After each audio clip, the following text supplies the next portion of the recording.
Alright, so I've still got a bunch of Vancouver Film Fest movies to talk about. Meanwhile, I'm halfway through a Thoughts On video and a YMS video that I'm trying to get out, so most of the movies are gonna have to wait a little bit, but there are two movies I saw that I know have a lot of hype around them, so I figure I'll talk about these ones right away and leave the rest until later. First up is Foxcatcher. This was a really good movie, but it's one that I don't feel I ever have to watch again. The main thing that holds this movie up is Steve Carell's performance. Now, I already think that his comedic acting has been pretty stellar, but it was really interesting to see him take on a more serious role, and I'm sure that a lot of people are seeing this movie just for that. He did pull it off very well, but I also respect the intelligent decision to give him prosthetic makeup. Whether or not it was mainly to have him look more like the real-life person he was playing, it's better to have him show up on screen visually as a new character rather than just Michael Scott. It was generally entertaining and parts of it were well shot, but what really made it suffer is how repetitive it was. I know they're basing it off of a true story, but they really stretched it out. And don't search up anything about the story because there are spoilers, but I'm glad that there was enough different about it that it wasn't just one of those sports movies. Channing Tatum and Mark Ruffalo were also great, and it was cool that they used prosthetic makeup on both of their ears, because although it makes them look a little weird, it helps sell the idea that they're brothers. This movie was pretty good, but like I said, there's no reason I'll ever have to watch it again. I got my money's worth and I'm happy with that, and I'm giving this one a 7 out of 10.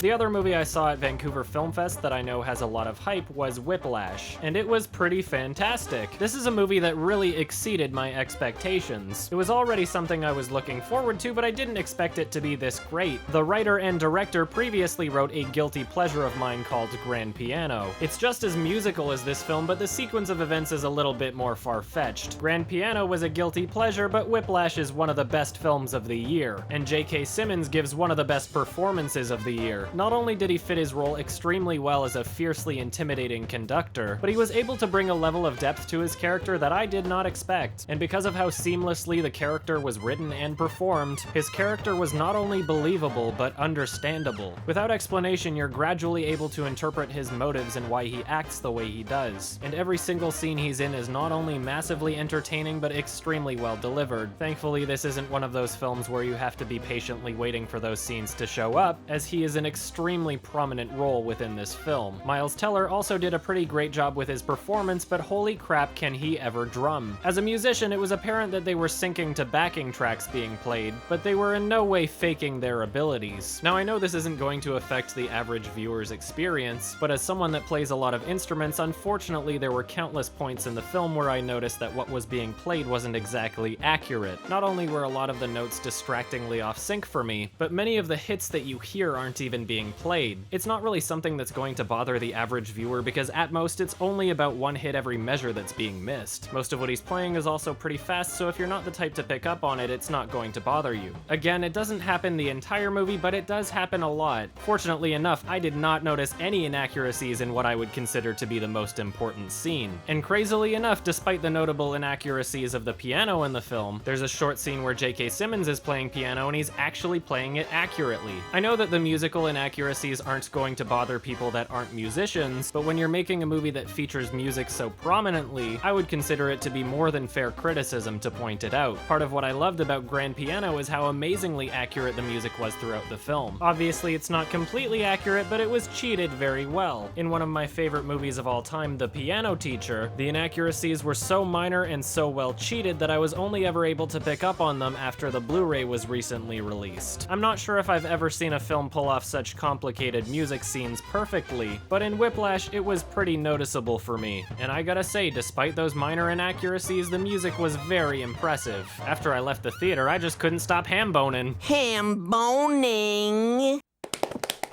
No! I have a couple more issues with the film as well. There was a dinner table conversation that seemed really cliched. They were really preachy about the contrast on the public's view between musicians and sports players. In that short scene, it felt way too much like we were being spoken to as audience members, rather than the characters speaking to themselves genuinely. The only other issue I have with the film was the delivery of quite an important scene. Now, I'm not gonna spoil anything because you'll pick it up when you see it, but during a very important initial incident that affects the rest of the movie, movie, what we're shown visually doesn't make all that much sense. It'll show you what happened, but you'll be like, how the fuck did that happen? It wouldn't really bother me that much if the outcome of the scene was less important, because god damn it seems like almost every time something ridiculous happens, it's for the sake of a plot device. And I'm talking about movies in general, because in this one, it only happened at that one point. Now that I've talked about my issues with this film, let me just say that the last 30 to 40 minutes of this film is one of the best third acts I've seen to any movie ever. I was fixed to the screen and I actually felt like I was in the movie. Obviously, I'm not gonna spoil anything, but holy fuck, the third act was phenomenal. The third act of this movie is responsible for me absolutely loving this movie. So get fucking hyped, because despite its flaws, this film is now in my top 4 films of 2014. Part of me wants to hold back a little because of its flaws and give this movie an 8, but believe me, the third act more than makes up for it. And I'm giving this one a 9 out of 10.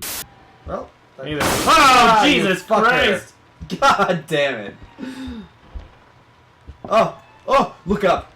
What? Look up, I swear to God. Oh my god! Somebody's...